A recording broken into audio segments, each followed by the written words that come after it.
Видеоға лайк басып, подписаться деген кнопканы басып, жанындағы қоңыраучуну баса кетиңиздер. Акыркы жаңылыктар сиздер менен.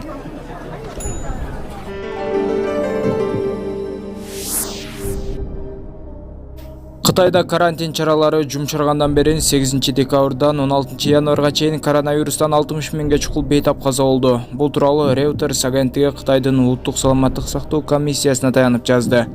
Белгилей кетсек, буга чейин Кытай бийлиги пандемия башталгандан бери 5 миңдей бейтап көз жумганы.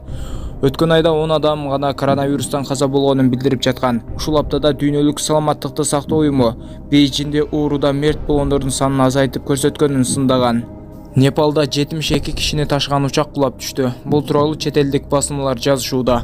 Маалымдалгандай, Катмандудан Похарага учуп бараткан учак Каски шаарынын Покхара районуна кулап түшкөн. Учакта 68 жүргүнчү жана 4 экипаж мүчөсү болгон.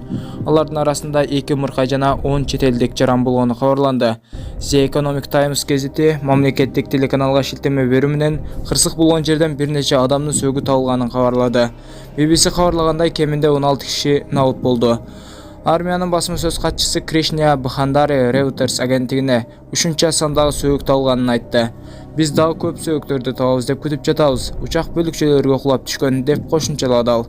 ABP Live телеканалы Непал полициясына шилтеме жасап 30 адам каза болгонун жазды. Куткаруу иштери жүрүп жатат. Аэропорт жабык. Бүгүн 16 январь саат 9:20 карата чет элдик валюталардын курсу менен тааныштырабыз. Улуттук банкта 1 доллардын курсу 85 сом 68 тыйын деп көрсөтүлөт. Ал эми өлкөдөгү коммерциялык банктарда жана акча алмаштыруучу жайларда 1 долларды сатып алуу 86 сом 20 тыйындан болсо, сатуу 87 сом 20 тыйынга чейин болууда.